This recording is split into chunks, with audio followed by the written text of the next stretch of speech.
Kazian joining us along with Yeah. April. Hey, how's everybody doing? This is in the house. Good. Good. It's good to be back on Webinar Wednesday. We have been going crazy here at Dottotech. Some of you know we have been live streaming every day for the last 7 days since last Webinar Wednesday. It was the Thursday after. Since last Webinar Wednesday, we've been live streaming every day as we're promoting the launch of B School. So we've got this whole baby boomer thing happening where we're so if you're under the age of 40, you're just not welcome. But we've been live streaming to Facebook every single day, of course. and we've even thrown in a YouTube live in there in the middle. And so we've April and I certainly feel like we've been sitting in front of the screen and the computer and our microphone pretty much nonstop for the last week. But we are thrilled you are here today, and it's extra special because anytime we can get Liz on camera, is a good day. Even when we have our daily Zoom calls as a team, she never turns on the camera. Yes, we talk to the black screen. Yes, we do indeed. So how is everybody doing today? Where are you all coming in from? We can see we got Lori from Wasaga Beach, and we've got Lisa from Santerra, moving fast, from Budapest. Budapest, yep. Andrew from York in the UK, and Vancouver from Maine. Pete from the UK. It's going fast. It is going fast. I don't know how you guys keep up with the. Oh my gosh! It'll slow down in a minute, Liz. It'll slow down. Also, Oklahoma. I feel like we haven't seen an Oklahoma friend in a while. That's true. It's true. I can't recall too many from Oklahoma.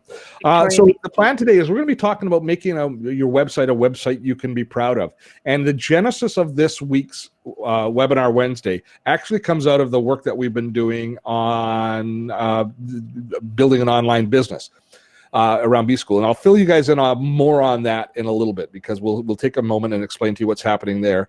But it kind of popped into the top of my mind that so many of us have built websites almost in a vacuum where we've had the responsibility of every business needs a website. We all know that. We've had the social pressure to put on website or business pressures, but it's not in many of our areas. It's not many of our sweet spots. It's not our expertise. So we basically have gone out and hired somebody to do it. And we've had a variety of experiences, most bad in that space because they were learning often at the same time as we were. And to be fair, we probably had that difficulty accepting the value, how much it would cost us to do a website properly and recognizing how much energy goes into it and what the benefits and results of it are going to be. So really having goals and objectives, number one, we are probably missing that. Number two, having the will to spend the money that's really required to do it right and the understanding of how that money is going to be well spent. So we were in our infancy as far as developing websites. Well, we've come a long way in the last little while, and certainly I have myself. Now, I built my first website for we had websites way back in the day for the TV show, but I had nothing to do with that. There was other people in the team did it, and I just didn't participate too much other than to criticize, I think, occasionally without any real knowledge of what I was talking about. But when I stopped doing the TV show, I built my own website by myself for the first time. And I dove into WordPress and I learned what it could do. And I made a lot of mistakes and I made one of the most god-awful, ugly websites on the planet. But it served me for a period of time. Now, while I wasn't proud of it, I had there was a certain that I'd earned my begrudging. There was pride. There was pride behind that website. There was, because I figured it out. Because I learned what it was. But it wasn't until Liz joined us and she said, if I'm going to work for you, we can't have this website because I can't have my name attached to anything that looks like this. That we really rededicated ourselves, redesigned our website. And at that point there, I really got into understanding the mechanisms and what the business objectives of the website were. So I thought that would make a great topic because I'm wondering, I'm going to do a poll right now. I'm going to pop up a poll here. And I'm going to ask you all, where is it? Add new. There it is, right there. There it goes. And share the results. Good. So I'm popping it up right now. There's the question. How do you feel about your website? Just curious. You love it? It's okay? You're not proud of it? Or you still don't have one? Oh, man, I can't answer the poll. What's that? Yeah, you can't. I can't participate. Sorry. Nope. So 9 of you love it so far. 70 of you are meh. And when you say it's okay, you're not obviously not proud of it. You're not going, yeah, it's great. Those are ones that say love it. 32 of you say you're not proud of it, and a lot of you are still evaluating it and learning and want to learn some of the basics of it. This is terrific. The only thing I would say to your poll, and I don't mean to cut you off, is that I feel like we're always harder on ourselves. So like, I mean, I think we always have websites always can be improved, but I think sometimes when we look at things just like video, we're just hard on ourselves, and half the people April, we're trying to put value here, so we're trying to make people feel that their websites are crap. So that that's what I mean. Come on.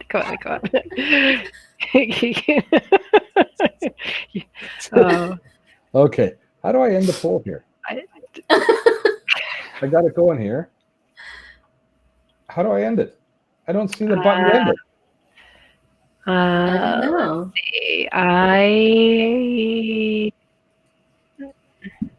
They seem to have lost the button to end the poll. Yeah, you know, it should be down on the bottom right when you do add new. There should be there, but they're updating their interface, so that might be this is awful. part of it. Okay, I'm going to click on chat. Somebody said click on chat.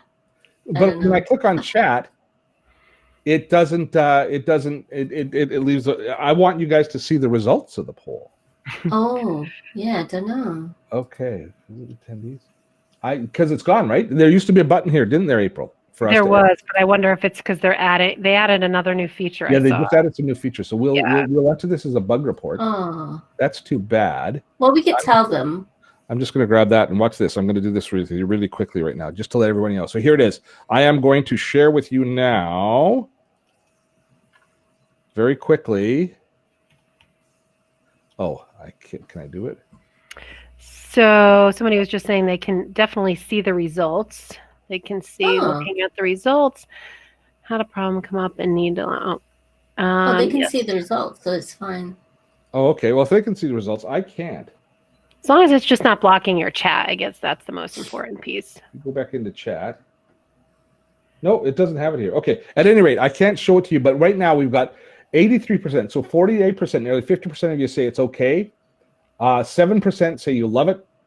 20% are not proud of it, and 25% still don't have one. So that's good. That gives us a good frame of reference for going ahead. So that's going to be the main topic. So this is going to be a typical webinar Wednesday as far as all things. Well, it's going to be atypical a little bit because we got Liz on, and also in the room right now is another member of our web team, Dave Hathaway, who does all of the technical back end for us, and he does all of our hosting and all of those sorts of things. Dave's there, and we'll call Dave in and we'll bring him in on video. And the reason I didn't bring him in as a host is I really want to test out bringing a person in from the community. So Dave is our guinea pig.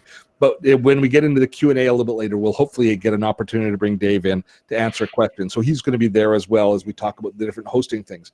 Because at the end of the day, oh my gosh, it used to be pretty simple. I guess we thought it was hard. But the number of options you have now for different ways to create your website is overwhelming. And we almost end up with too much choice. And so we end up with analysis paralysis as you decide. Like, you can create a whole website with a tool like Lead Pages or with a ClickFunnels, which are designed as basically landing page creators. But you could build your whole website out of these sorts of tools should you choose to.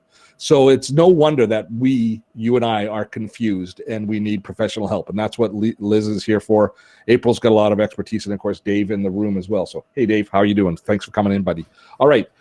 So it's going to be a typical webinar Wednesday as far as I've pre-recorded a shorter demo where we go through it. And I'm going to give you a peek at what the back end of our website looks like. I know that sounds rude, but I'm going to show you what it looks like from the front and also from the back. We're going to take a look at that. And then we'll get into the Q&A. And we're also going to spend a few minutes today talking about what we're doing with our B-School Bootcamp, because it's relevant, especially for anybody here who's a baby boomer. But we'll do that after the video. So am I missing anything? Oh, there will be a replay sent out tomorrow with any links. I know Liz will be sharing some links. I've got a few links.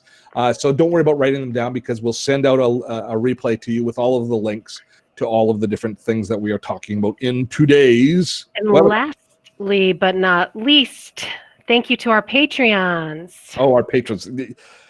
Well said. So Dottotech is a community-funded channel. It's supported through the generosity of many of you through the crowdfunding site Patreon. And April's dropping the link in right now. So if you find these trainings and these tutorials that we do every week for free to be valuable, well, you can help us by becoming one of our patrons. And there are perks. So with your patronage, we ask for $10 a month. That helps pay for our channel and to produce all the content that we produce. And in return, you get perks, which include replays of each and every one of these tutorial webinars, which is now, this is our 118th, I believe, and half price on all of our different courses, as well as a few other special perks. They're all listed out on the Patreon page. So a great big thanks and welcome to all of our regular patrons, and anybody new who's joining up, we welcome you on board as well. We had 2 new patrons join us just today. So I want to say thanks to them. So let's jump in now to our video, run the video, and we will see you guys on the other side. So a reminder, Liz, when I start running this video, you just have to turn off your mic and camera. April took like 7 minutes to remember last week.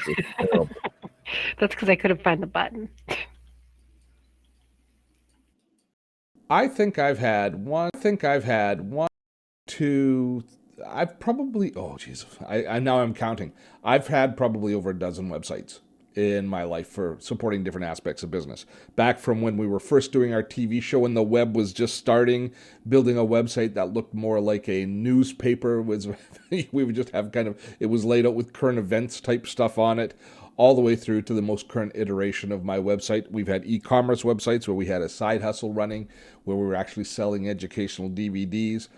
And until I stopped doing the TV show and built my own online business, I had no idea what went into the website. It was something that was a check mark in our business plan. We had to have a website. We went out, we sourced and hired a website company, listened to what they told us, and we were basically at their mercy all the time for anything having to do with our website. Now, fortunately, we chose well, and we've always had good website partners, but I didn't really have a concept of what I wanted the website to do, what was good, and just best principles for running a website.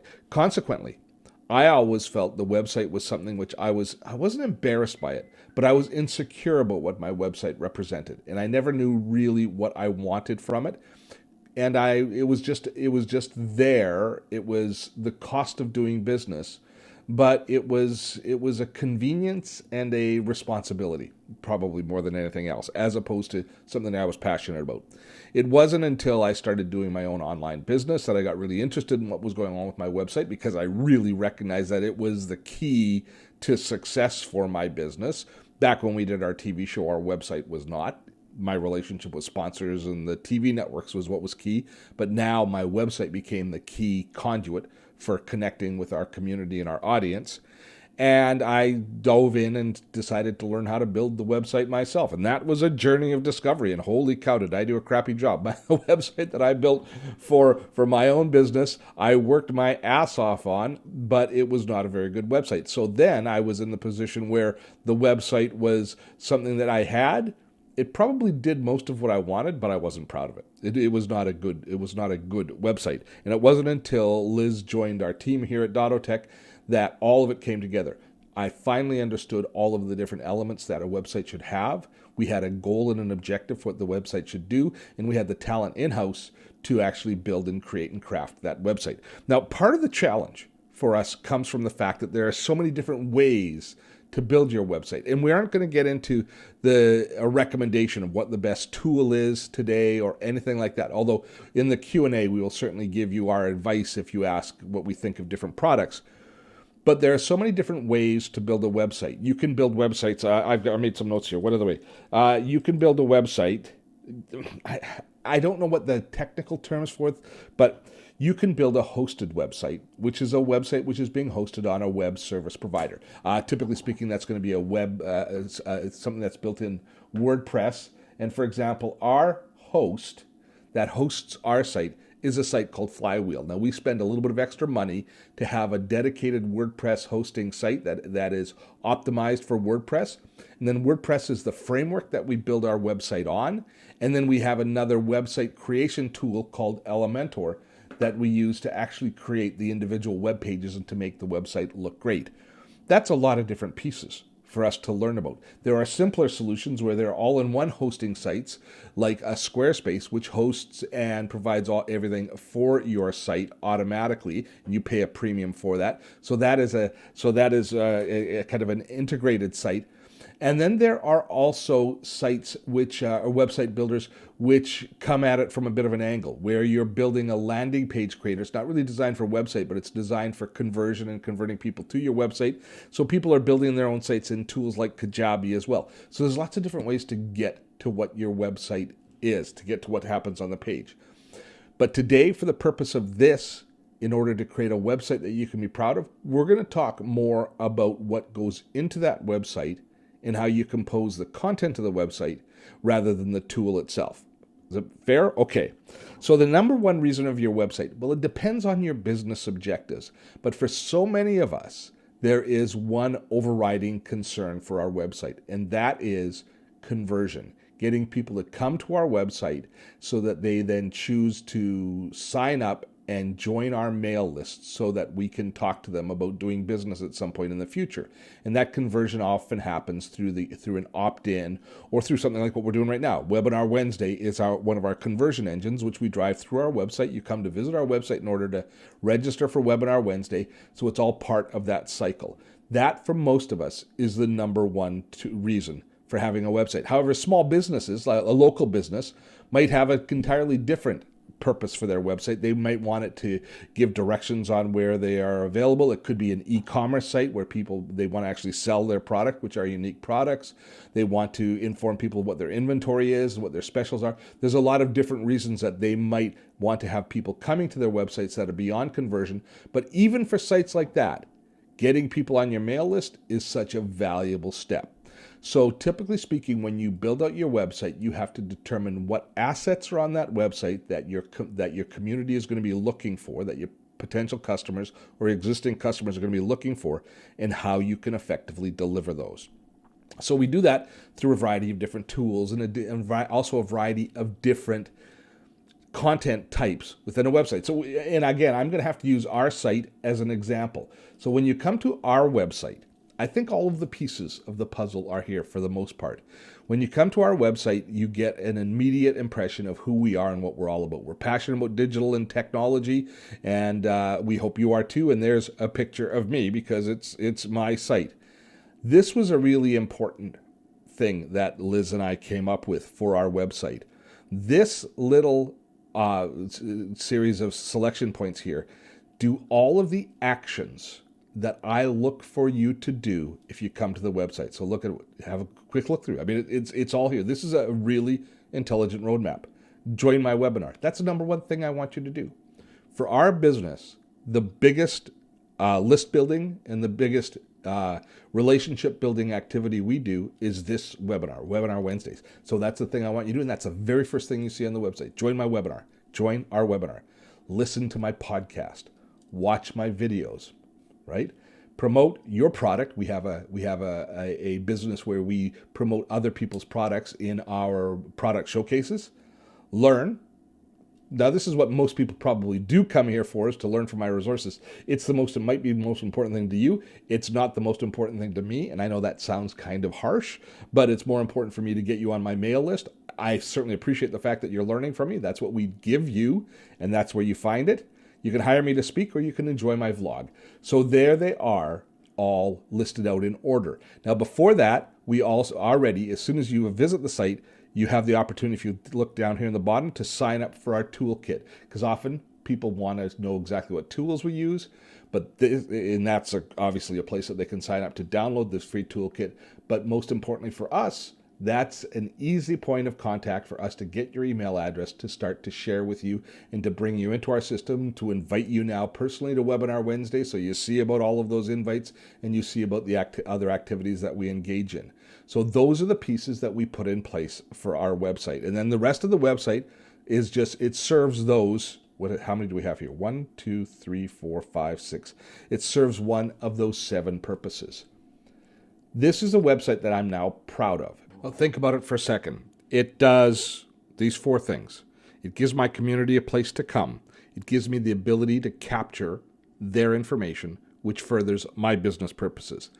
Because I am delivering value, education, and the things that they expect, it's engendering trust. I'm building a relationship over time through this community, and it gives my community an opportunity to connect with me, to ask questions, to sign up for my newsletters, to sign up for our different programs, to find any information that they're looking for about our business here at the website. So it does all of those things. But no business is a static business. There's always change that happens. And here's where, for many of you and many of us, websites start to fall apart. Is if we've had somebody else build our website and we don't know how to modify the content, or we don't even know what's gone into the website and we've had very little involved in it, when we want to make changes, it can become a labyrinthian process. We might have to submit our changes to a hosting company or a service company who then takes God knows how long to put those changes up for us and make the changes. Then there might have to be iterations going back and forth. So making any modifications or changes to our website can become a huge challenge. That is a death knell for a website because nobody wants to touch it at that point. It's too much hassle to make changes. But your website should be dynamic. It should be constantly being updated and constantly fresh. And you should have no fear whatsoever of making changes. So one of the most important things that you have to do to create a website that you can be proud of, beyond all of the stuff that we have on our website, is make sure that you have control over your website from step one. That is my most important tip that I'm going to share with you today, is have control. Now, if that is having somebody within your team who can make changes when you need them and whenever you need them, or if it's doing it yourself, or having a process in place that you are in total control and you can get the changes made exactly when you need them, rapidly and effectively and correctly, that is one, as far as I'm concerned, is the place that most websites come up short. And the fear that's generated as a result of making those changes, and in fact, there are horror stories of companies that are, I would say, less than ethical, holding their clients hostage because they're the only ones that know where their website is and how it's hosted, and all of that mystery of the back end of your website.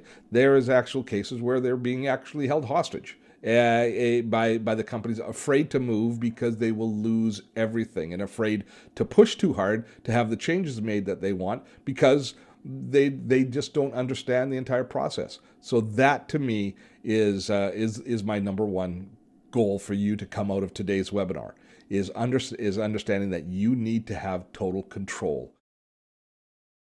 While this is the view that you most often will have of our website, or you will always have of our website, I very seldom look at this particular view of the website.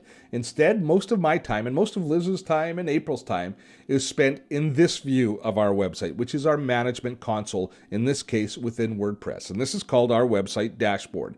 And this is where all of the different assets and all of the different content is prepared to be displayed within our website. This is Command Central for our website. And I believe that the majority of you should learn what this is and how to use this and how to navigate your way through it and what all of the little bits and pieces of this particular console are. And if you're using a different tool, if you're using something like a Squarespace, they will have a very similar interface because all websites are composed of the same basic building blocks. They're composed of pages, and we can see here we've got a list of all of our pages, and pages then have rotating information called posts, and we see the posts there. That's really the main structure of a website. If we go to back to our website here for a moment, let me just take you back to our main page.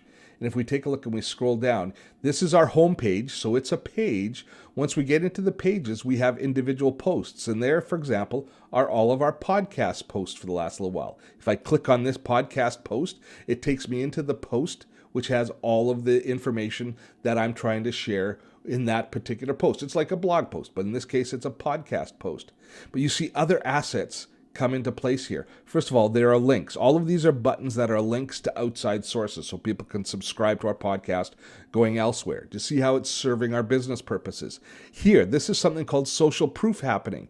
And this is you are being told of all of the different places people have shared this because they think it's valuable information. And you might be inclined to then share it to Facebook or to Twitter or some other place and help share our information, which again furthers our business purposes. So we've got all of those little subtle features that are built in, as well as, of course, the description of the product. And in this particular case, right here, this is an embed of the actual podcast. So you can listen to it here if you don't want to subscribe to it on your podcast player of choice. So you can just have a listen. I have no good excuse. Right there. I'm going to tell you to our existing podcast. So that is an embed that is dropped in. It's another physical asset that's added to our website. And all of that, once again, happens here inside of our dashboard where we control all of these different aspects of the website. Now, I'm not going to go through all of the tools that we have because ours is a very sophisticated website with lots of things called plugins, which extend the functionality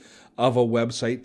But understanding that this is something that you need to master. But the more you understand about what happens here in the dashboard, the more in control you are of your website. And I dare say, the prouder you will be of your website because you understand how it works, what its purpose is, and then you deliver on that comprehension. And that is, I think, one of the keys to making, or the biggest key to making your website something that you can be proud of. Now, we're going to move quickly into the Q&A because we've got Liz waiting in the wings, and she can answer so many questions about how you design your website. And now we can get into some of the more subtle aspects of creating a website that you can be proud of in helping to convert or create your website from scratch. So let's go over into Q&A.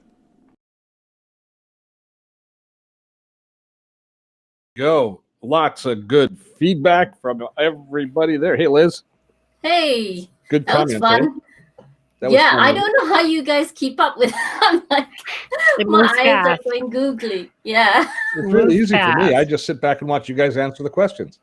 Oh my gosh. I'm that's because sorry, I yell at him him when he answers certain things because I'm like, I'm already answering that. What are you doing? You're swimming in my lane. Get out of my lane. I stayed clear of it today. I stayed clear of it. I let you guys handle it all. Everybody's got their lane today. I'm just the MC and the host. April's going to forward all the questions. Liz is going to answer them. Dave Hathaway he was on a call. He hasn't actually come into the room yet, but when he comes in, we'll bring him on. Oh, man. Okay. That's what I thought. I was like, wait a minute. I don't think he's here. I did a search and I couldn't find him. So I went over, I texted him. I said, where the heck are you? He goes, oh, I'm on a call. Like because he's got work to do. It's not all about us. So before we go on, we're going to get into the Q&A and answer all of your questions in just a few moments and give you as much value as we can. I have to take a moment and mention something that we've been working on for the last week here at Dottotech. We are having a ball and really excited about the momentum this is generating. And it's called the B-School Bootcamp. So here is the quick backstory. We are this year have become an affiliate from Marie Forleo's B-School, which is an 8-part training, a very popular online course that teaches the principles of online business. But we recognize that so many baby boomers are in a position that they need to develop their online business skills, whether you have an existing online business, whether you're wanting to start your own side hustle to give you some options as you face retirement, whether you're being forced into retirement or pushed out of your job and you want to start building your own thing. If you have a passion project that you want to start sharing with the world, but you don't necessarily know how to create the online presence for that. So we created the B-School Bootcamp as a really deep dive, really quickly into discovering all of the different aspects of online business. Because what we have is tremendous experience and a lot of questions, because very few baby boomers understand the fullness of what an online business should look like. Plus, many of us have a fear and a resistance to building an online business because we think, for right or for wrong, that the social marketplace is the domain of the millennials, that baby boomers really don't have a place there. There's not a lot of graybeards on YouTube, present company accepted. So we just think that maybe it's not a place for us. Well, that is wrong. And once you gain a comprehension of what the entire online business can look like, and then you start applying your own personal experience and your passions and your desires and your needs to that, that gives you the basis to start building an online business. And I call it the gray wave.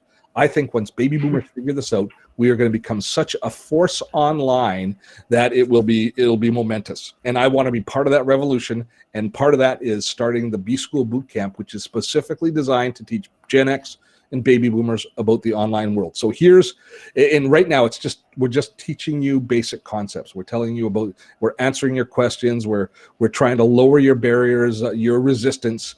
I'm trying to break down your resistance, but I'm trying to teach you, get you comfortable with the concept. And then some of you at the end will probably want to sign up for B-School, but other ones, just the training and the process that we're going through will help a lot. So in service of that, we are live streaming every day on Facebook Live. 7th day in a row today, where we teach, we answer questions. A lot of you that are in here right now have been participating in it, but a lot of you haven't yet, who should be. So April is going to be dropping a link right now. Here's the process. You sign up for that link, which then drops a tag on you so that we can email you and let you know when we are going to be going live, etc. It will also invite you into 2 places. One is to watch a 3-part video series that Marie Forleo has developed, which the 3rd video is available today, which goes through the 6 pillars of an online business and the 13 keys to building an online business. 2 terrific videos that will give you a really good picture of the overall space of the online business world, and also give you the nomenclature, give you the words to engage in the conversations that we're doing within the Facebook group, which is the 2nd invite you will get. It's an invite to join us in the B-School Bootcamp, which is free, no obligations, but it's a place that we're focusing all of the conversation and all of the training that's happening in these free live streams. So I'm going to encourage you to sign up, join us there. You can watch the previous live streams, which have a lot of value. Certainly the feedback we're getting from the communities, there's lots of value, but you also get to meet other baby boomers who are in different positions on the path towards building an online business. Some who are really successful, who are willing to share their knowledge, and others who have the same questions as you. But every person that asks a question and who engages in conversation and gives you a bit of advice is going to move you a little bit closer to make it a decision, which might be the right decision that plants the seed for you to build your own online business that could end up being life-changing. So that is our invitation. I hope to see you there. As you can see, I am some kind of serious fired up about it. April's been in every one of the live streams with me. It hasn't it been a treat, April? It's been wonderful. I mean, I know that I use this term a lot, but really the smarty pants that we've had online with us are like insane. All the knowledge, it's amazing, and all their insights. One thing Roger was asking, and I just so you can reiterate about B-School, because I do think it's an important piece. He said he's been following along with your B-School series and also reading reviews of B-School. I noticed that many people refer to it as a business school for women, or state that it's basically aimed at women. And is this the case? I thought I recalled Steve had taken it. Yeah, it absolutely is the case. But here's the cool thing. 90% of the graduates of B-School are women. But when I took the course, I felt completely at home, because I realized that the same challenges women have historically faced in the marketplace, which is who is Marie's core market, are the same forces that are affecting us baby boomers, that we are increasingly being marginalized by the community, that we're being looked past, and we're not being taken quite as seriously. Now, women have had it far worse than baby boomers. I'm not here to, there's no equivalency here, but we do experience the same symptoms. And I found tremendous value in it because of all of the things that make it so valuable for women. The fact it's all about community, and you end up with different partners or different people who you get to know as a result of the relationships you build in B-School, who then become people who you can bounce ideas off of because they have the same now experience. They understand the same things. Anybody who does what we do for a living can't sit in the coffee shop and have a conversation with their friends about it. I mean, anybody that looks, if I have a coffee with a buddy and he goes, "Seriously, Steve, you make your living on YouTube?" I don't get it. And I don't have the energy to explain it to them. And I certainly can't turn to them for support and to explain things to me. So there's very few and far between the people who we can trust to bounce ideas off of, or to just complain to and lament to and get a little bit of pity from, because they don't understand it. Even our spouses don't understand it. So B-School gives us all of those things. The very fact it's built with women first in mind, it means that it just fits perfectly with what's happening with baby boomers, and I'm excited about it. Yeah, it's I think anybody that's been through it would probably agree. I'd be interesting. I know we have some alumni to see if they agree with my premise there. By the way, I think Hathaway's in the room now, because I just got a text from him complaining, saying, "I'm a Gen Xer."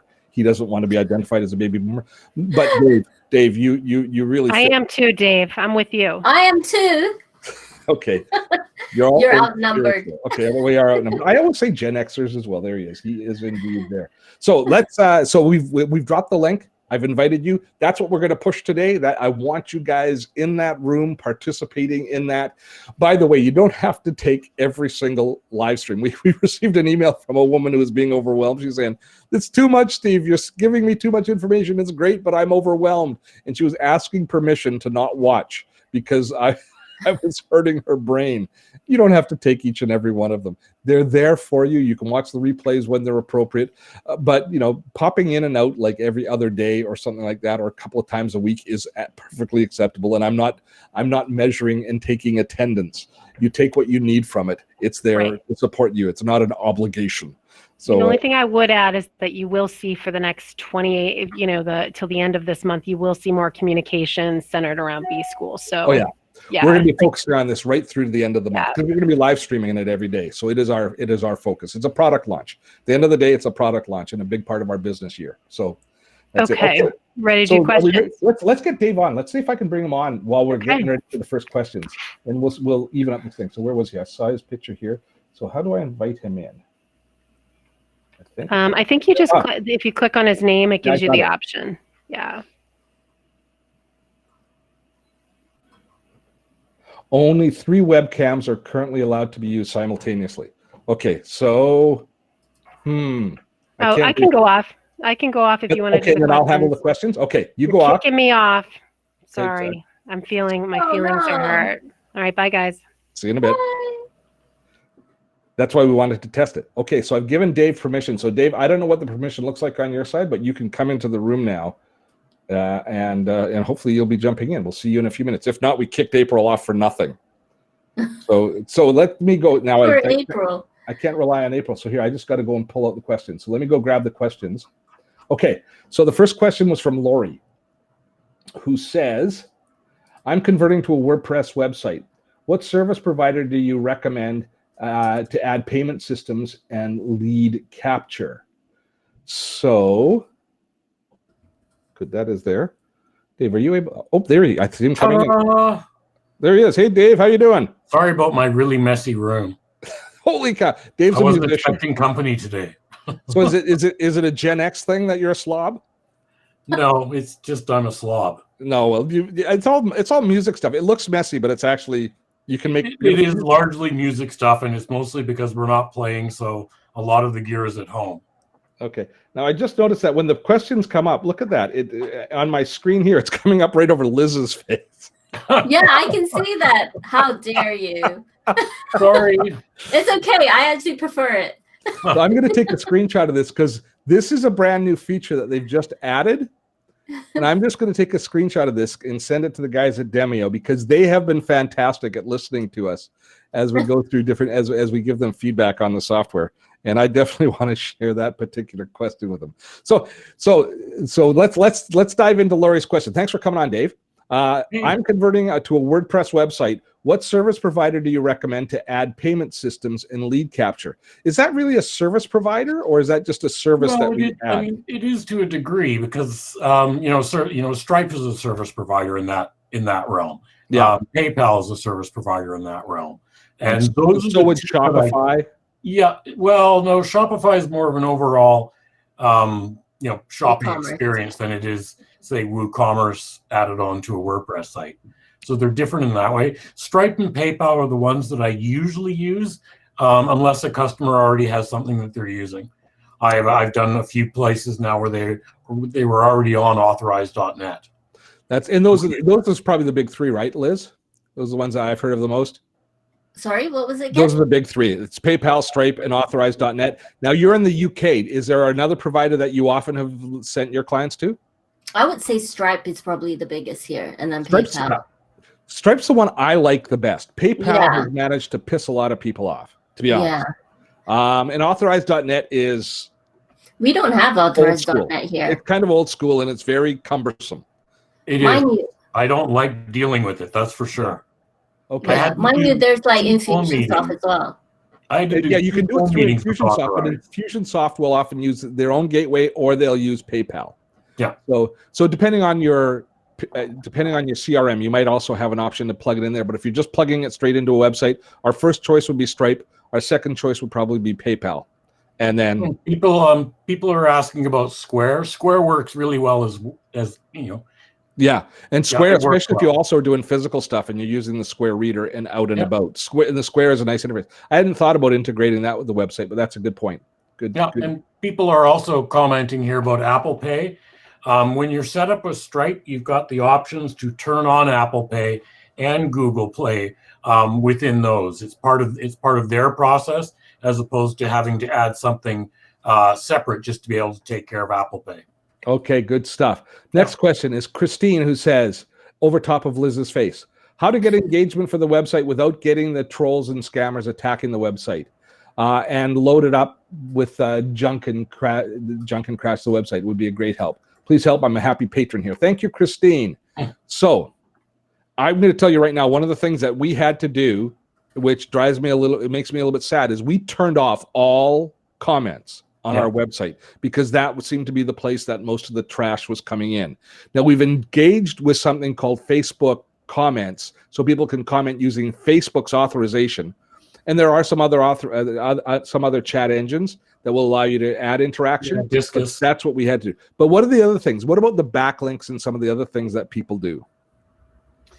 Well, I mean, the backlinks, specifically with a WordPress site, you can certainly turn off things like backlinks and that. And that definitely helps. And really the single biggest thing that you want to do if you're running a site like that is have it really well secured. And so that means security options, security packages for any of the major CMSs out there if they need them. WordPress typically does need some. Yeah. And so we've got security built on our website, but we also have a second website which we use for all of our registration. And when Dave joined today, you recognized that you hadn't updated that with the latest security package, but you did. Well, I hadn't put I remember that we had talked about putting an SSL certificate on it some time ago, and then when I looked at it, I was like, why is this not secure? So yeah, I just went in and popped that in. Ironically, we had a few people complain about that today, so now it's all done. So thank you for that, sir. Yeah. Mind you, just to say that we don't use the WordPress comments, but we use the Facebook comments, which has also limited the amount of spam that we get. Because it's also limited the amount of comments we get, to be fair. No, the comments. No, I mean the spams. Well, we don't get any spam, to be honest. We get no spam, but we'd also reduce the number of legitimate comments because people aren't willing to jump through the hoops, is what I'm saying. Yeah, that's true. Yeah. So there's always going to be a balancing act there. Whereas they'll be happy to comment on a website, but not necessarily on Facebook. Yeah, exactly. So Lorraine is saying that where can you find information about B-School? I like that question. So Liz will drop that, or April will drop the link in for the information about our B-School offering, and join us tomorrow for our live stream. So Vicky, good old Vicky. Vicky was actually patron number 1 way back in the day. Vicky's a personal friend here. Of course, she's just moved to Nanaimo from Vancouver. I didn't know if don't you know that, Dave? But her question is, can you comment on the importance of a full stack approach, especially if hiring out? In other words, having somebody else build your website. She's thinking about making some fairly significant investment into a rebrand. That's a great question. So first of all, let's explain to people what full stack is. Who wants to take that? I think this is a Dave question. Well, yeah, it's funny. I mean, for me, when I think of a full stack developer, I think of someone who can deal with the front end of the website. They've got some amount of design skill. They've got some amount of back end skill. They've also got the ability to deal with hosting platforms, DNS, and databases. That's what I think of as a full stack type of person. You're exactly right. So the holistic approach. So if you have multiple aspects of your business, you have one source, so you're not having other people come in and bolt other things onto your website later. Yeah. So this is what you see on the screen right now is our full stack, because how we developed our website, how we developed our website is Liz took the lead. And because it was a design-oriented website, we wanted to build it from the interface that you see through to the back end. So Liz did all of the research with me and asked me all the questions about what we wanted on the website, and she basically wireframed out what the website was going to be. Then I put Liz in touch with Dave, who handles all of our back end.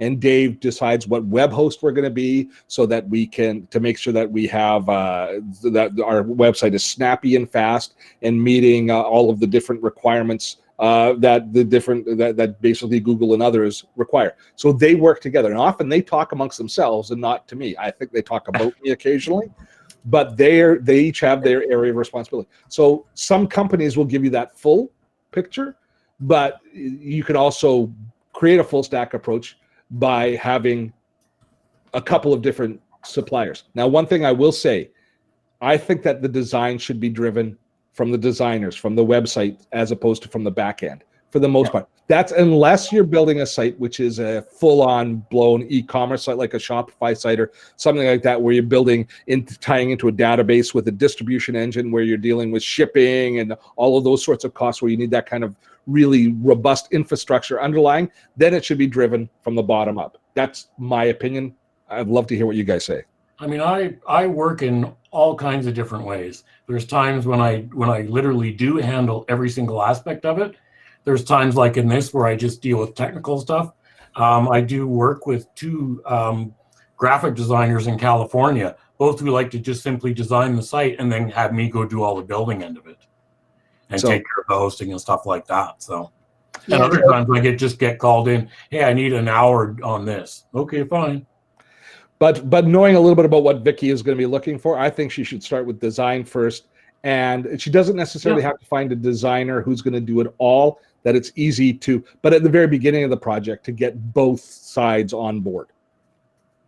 Yeah, some people even start with a branding consultant, just so they have their vision, clear to start off with. That's also, I mean, if that's in the budget, obviously, you can start with the branding consultant, and then from there, move to a web designer. One of the things I had someone that I just recommended to someone because they had no idea what they wanted to do with logos and stuff like that. Yeah. And I'm terrible at that type of work.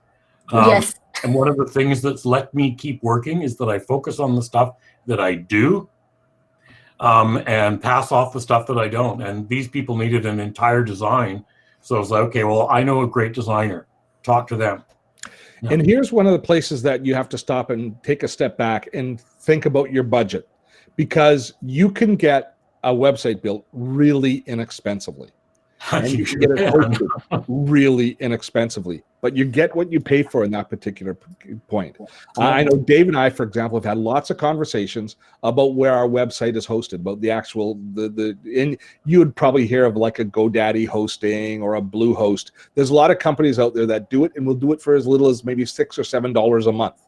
Yeah. The challenge is scaling for traffic, and also the amount of patience people have when they come to your website for loading, and also how Google recommends it based on how it loads and the speeds and loading time and how well it's designed. So we went through, Dave actually had for the longest time a private server that we hosted with one hosting company, but we felt that its performance wasn't up to snuff. And so Dave, I think it was a difficult decision, wasn't it? You decided that we're going to spend like 3x the money on another service provider. But it's been worth it in spades because of the performance. How much downtime have we had in the last year on the site? You told me this yesterday or the other day. Oh, I actually think that it is pretty much an unmeasurable number. I don't really remember any downtime in the last year. Yeah, so if there was, it went by really fast.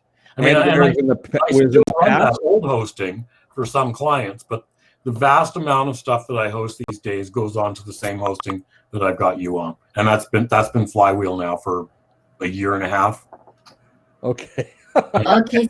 April's trying to get me to move it along. Yeah, there's a lot of questions. There's lots of questions, Steve. Yeah. You have the answers. So Hathaway, it's your fault. You got to go faster. Okay.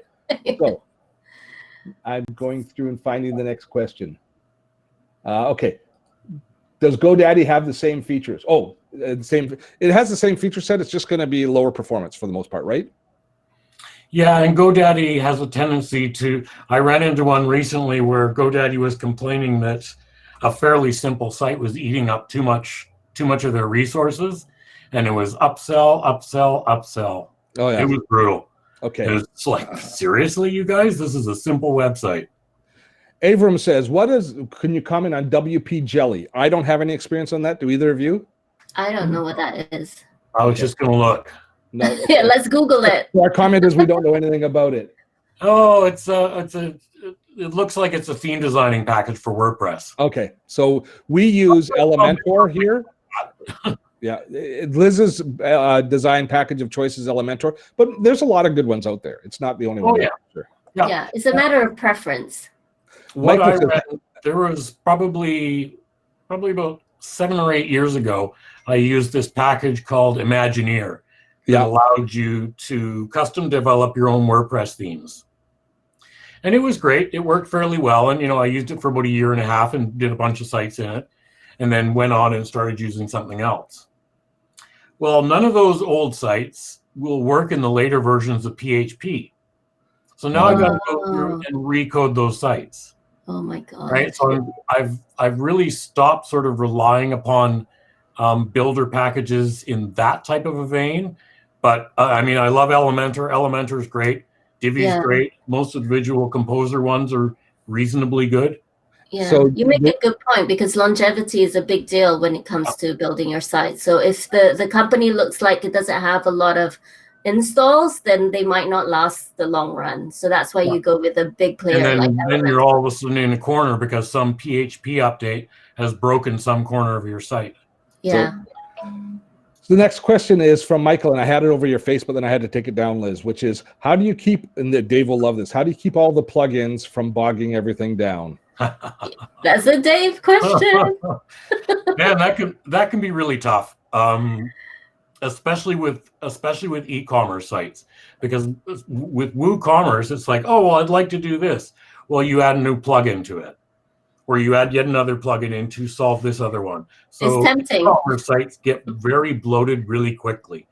What I try to do is find ways to do stuff without plugins, and there usually is some way to do it. You're not going to be able to write your own fancy shipping plugin.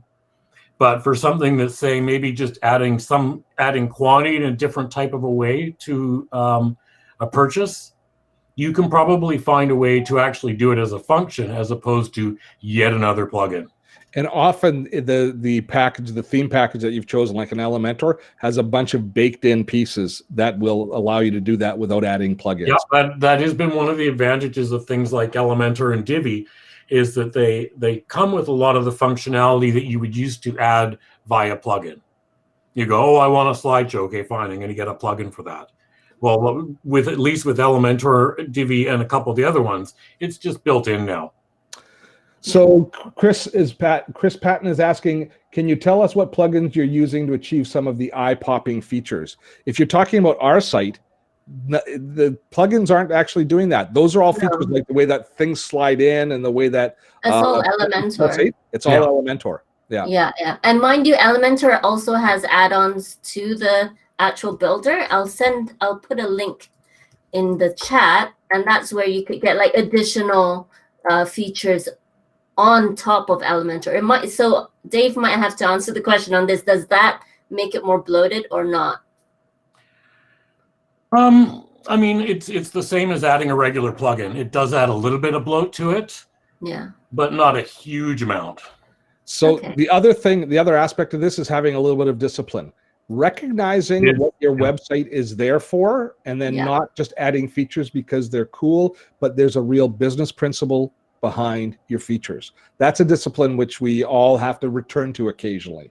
And speaking, it'll be your website jumping up and bite you in the ass because something will break because you put too much stuff in it, and you should have and then you have to kind of pull it back, and it's being slapped on the wrist. When people start using things like Elementor and Divi, all of a sudden every single element on their front page is animated in some way. The stuff pops up or moves and stuff like that. That's usually a poor idea. There you go. To have one eye-catching thing that brings someone to say to the call to action. The call to action may move just a little bit, but it's really enough just to catch their eye, as opposed to having your entire screen being like we used to call it dancing spam. That's right. What do you think? Raphael's asking, what do we think of Russell Brunson's ClickFunnels? I don't know. Okay, I did use ClickFunnels once upon a time, but I felt like if you if you put all your business in ClickFunnels, there's a risk because it's almost like if once you're there, you can't disconnect yourself from it. Very similar to lead pages. Totally agree with that. So ClickFunnels is a social marketing tool, not a website builder.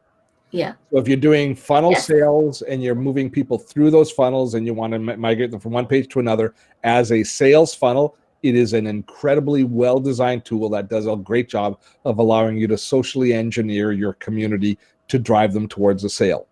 And there's a lot of really good reasons to have something like that. A lot of people use ClickFunnels in adjunct to their website, as they will with the lead pages. We use lead pages, which is very similar, and we use it as an adjunct to our website for capturing information in a variety of different ways.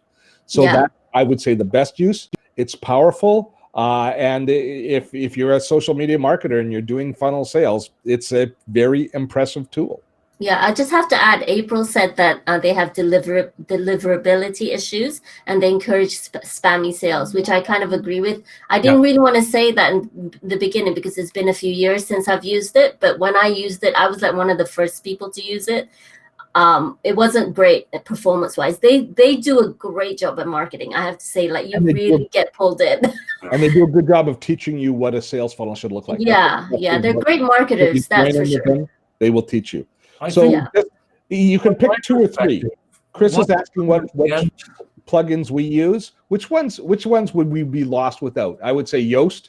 Which which ones do we? Fancy Facebook comments for the Facebook comments.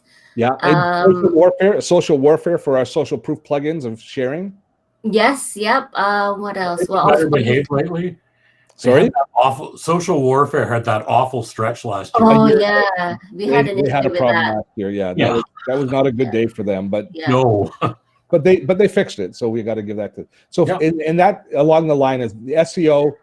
If you are you do have to add an SEO plugin to help with your search engine optimization, and really I guess there's a couple that we use. We use Yoast. We use Yoast, yeah. And but knowing actually populating those fields when you create posts is the most important part there. Yeah. Mm-hmm. This is Max has got a good question, and this one's really at Liz. So what do you think should be above the fold? So the fold, just so people know, is where a typical website loads. What's at the bottom of the page? In the newspaper jargon, it was what was on the front page above the fold. So when you folded the newspaper open, you see the bottom. Everything above the fold had more intrinsic value than anything below the fold. Yeah, and this one you really have to ask, what's the goal of your website? So this really comes down to you. For us, it's lead capture. So that's why you have the toolkit download right at the top. That's above the fold. So what's the goal for you? If it's to book consultations or, I don't know, just to sign up to your newsletter, then that should be above the fold. No one can tell you what it is. Only you can tell because that's your goal. Okay. Good. I think that's well said. I just lost the question that I had next. There it is. Oh, this is a tricky one. Where did it go? Do you want me to read out a question? No, I had one there ready to go. Just a minute. Oh, it disappeared. Okay. I think was it about the above the fold thing? Or no, a different I already did that one. Okay. Okay, this is easy. Lorraine's asking, is Flywheel? Oh, you answered it. You clicked answer. Flywheel for hosting. Flywheel is the hosting package that Dave used. I dropped your affiliate link. You should drop it in again. Yeah, Mine? just to say. Where is it? Let me find it. Okay. Oh, it's interesting. Just to say, Dave, maybe it might be worth telling people. Would you consider Flywheel a premium hosting, or is it also for basic? Yeah, it's not the most premium. I've used Pantheon is usually the one that I would call one of the most expensive ones out there. And if I was going to commit a business that was going to be doing tens of thousands of dollars on their e-commerce platform, I'd probably say bite the bullet and go with Pantheon. But Flywheel and WP Engine are both really about the same. They're upper end web hosting, but they're also really great web hosting. Yeah. And they're both optimized for WordPress. Yeah, that's really important to say. Like, not everybody has to go for the same type of hosting. Sometimes if your requirement is basic, then maybe a Bluehost could be good for you. You know, one of those lower tier, cheaper ones. But say it all depends on how much traffic you're getting and how much you want to do on the website. So yeah, don't just go for the most expensive one because you can. It's not always a smart move. I mean, the thing is, you know, for Flyway and WP Engine, if you're not on a WordPress site, they're useless to you. Yeah, exactly. You know, Pantheon had the ability that they were able to you know, still deal with Drupal as well. But yeah, it's really a case of you know, what's the best for what you're doing. And you know, a lot of sites that I do are e-commerce driven, so you want them to be very, very fast and very, very reliable. Yeah. So don't cheap out. We're at the top of the hour, so I know that we've still got a couple of hundred people in the room, and there's a lot of questions. So Dave and Liz, are you okay to hang on for a little bit?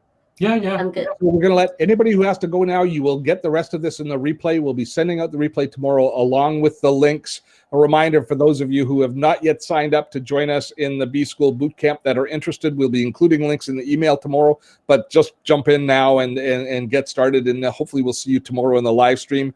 I don't even know what next week's webinar is. I've been so concentrating on other things, but it's going to be some fantastic topic, I can promise you. So I need to thank everybody who's going to leave now and say have fun storming the castle. For everybody else, we'll continue with this Q&A for a little while. So there's a couple of questions about why not use Kajabi or Thinkific for our site. So I'm going to tackle that to start with. There are a variety of different tools like a Kajabi that do all things, including allow you to create your website. But they're limited in what you can do with the website, and you're tied to that platform for the website. So consequently, I would much rather have a website which is just purpose-built as a website, and then find the other services with companies like Kajabi or Thinkific. Both of those companies have great learning management tools or community building sites where you can have a community or a membership where you can meter information content through to them, teach them, put them through courses, collect money from them. All of that works terrifically well as a standalone, and you can just, and there's always API integration, there's always integration through to your other systems. I don't think we should put all of our eggs in one basket. It's the same as Liz said earlier about building your entire website in ClickFunnels. Theoretically, you could do everything in one of these sites, but I don't think for real growth that you should. Comments? I would tend to agree. I've got a friend who, you know, every 6 months she's trying a different one. I know that she tried Thinkific. I know that she used Kajabi. She's probably used a bunch of the other ones as well. And what ends up happening is she gets so far into it, and then finds something that it doesn't do elegantly at all, and then she's off looking for another package. Exactly. So there you go. And then she's got to take all that work and redo it. Yeah. I think you see that's why a WordPress site that you're in control of, then it's very, very straightforward to simply, you know, change direction at will. And you, like Steve says, you're not tied into one service. You can use services that are the best fit for what you're actually trying to do. Well said. And like saying that, like, what are backlinks? Dave, quick description. Backlink is someone has written about your site on some site somewhere else. And so it comes back, you know, it basically shows up in your WordPress console that someone's linked something to your site. You know, there's an article or a review or a comment somewhere. I don't think that they're as important as they used to be. They used to be a big deal. They're not so much a big deal anymore, partially because people have really gone away from, one, even allowing them, or two, like you're finding, you know, allowing just rampant commenting on sites. You know, I looked at a site the other day. They had 20,000 spam comments. Oh my gosh. Yeah. Thankfully, they weren't publishing them to the site, but it's, you know, that's the type of thing that makes sites slow. Yeah, exactly. Kevin's asking if anybody's using CMS with HubSpot. So CMS is a content management system. So it's basically how you host all of your blog posts, etc. I've worked with HubSpot before. I did it for the same reason. You know, one of the things that I found interesting about HubSpot was that you could actually design in pure HTML for it, which you don't see all that often anymore. Yeah. I mean, it works fine. Yep. Yeah. Susan saying, I'm a consultant. I need a simple website to reinforce my credibility. What would you recommend a full stack developer? I'm going to just kind of do a flyer here. If you're going to build it yourself and do something along that line, I would really recommend that you look at a site like, oh man, I've lost the name now. Squarespace. Exactly. What do you think, Liz?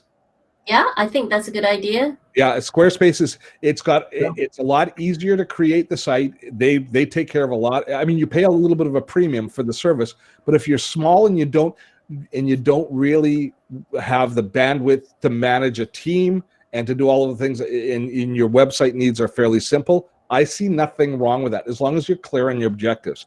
Where you really should think, what you should think long and hard about though is there value in the process of explaining to a designer or somebody else what your business objectives are so that they can bring their experience to bear to make it more valuable? If you think you can do it yourself comfortably, great. If not, then there's value in bringing somebody else in. And you could also bring somebody else in to develop the look of it, or even to develop it within a Squarespace where you can then don't have to turn back to them when you want to make modifications, but they help you with the original design, and then you can go in and make changes later. What I said earlier on the video is so important. You have to be able to get in and fix things yourself. Otherwise, there's just so many things that could go wrong. There's a world of badness out there waiting for us. Now, apparently April had an issue with her internet, so I think she stopped putting through the questions. So I'm just going to jump over into the raw chat for a moment and see if I can see if there are other questions that I can quickly. Oh, I can see the questions. Do you want me to? I've been through the questions that are demarked as questions. I'm just seeing if there's any more in the basic chat. Oh, I see. Well, I can see a couple more that needs answering. Okay, put it out there then. Okay. All right, here it is. Can you see it? Oh wait, no, I did something wrong. I clicked answer, but okay, wait, let me just read it. Do you recommend SiteGround for hosting WordPress sites, or would you prefer to use Bluehost? What do you think, Dave? I'm biased. I've had much better experiences. I mean, I've got clients that are on all of the major web host platforms, and I can guarantee you I've sworn more at Bluehost than almost anything else. Just much swearing. Same thing with GoDaddy's cheap hosting. I've had better luck with SiteGround. I find that they've got their back end is much better. Their control panel management is much better. Yeah, they've been really great the few times I've used them. Yeah, when I first started, I used Bluehost, and I have to agree, it's not that great, which is why I moved. But yeah, I have heard good things about SiteGround. Yeah. So actually, Brad has just added that Squarespace offers email options now. It's not as robust as ConvertKit, but it's there. So it'll actually allow you to collect email addresses and host them within a little bit of a database. Again, that's something that I wouldn't rely on it for long term, that you're going to want to get into a proper proper content management system, or sorry, a proper contact, like an Infusionsoft or MailChimp or something like that. But it does give you the basic entry point there as well. I have a question about what's the best web hosting service? Go ahead. What's the best web hosting service? So for me, I think we sort of swung around that. It's going to be based on your needs. I don't think we can answer that directly. Yeah. Okay. Now, the questions are bouncing around here when we demark them. That's interesting. Okay. I see. I think here we go. Along with the link. It jumped into there. Sorry, folks. Still getting our heads around this. There's one question that's. There is. Along with links, will we get Liz and Dave's info if we want to contact them for help and if they're available? Yeah, I can find into the chat easily. Okay, Dave's putting his email in, and we'll add it to the follow-up email. And Liz, if you want to share your information or your website, you can go ahead and share that. I keep Liz pretty busy though. I'm very concerned. You can't be offering her a job, Nobby. I know.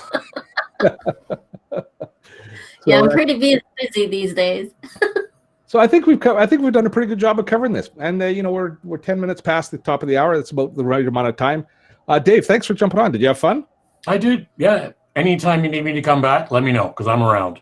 I will. Yeah. Even if you're a Gen Xer, I don't know. Looking at you, you look baby boomerish to me, buddy. Well, I would literally right on the edge of it. What year were you born? 61? 64. 64. Oh, yeah, you're on the edge. That my parents were baby boomers for sure. Yeah, old baby boomers. They're at the right end of the leading edge. Very, very, very start of Gen X. I'm at the very end of Gen X. So we're at the two different ends of it. Yeah, there's Steve OK Boomer Dotto. Yeah. It's working. It's working. I think if you grow out your beard, it would be pretty gray, though.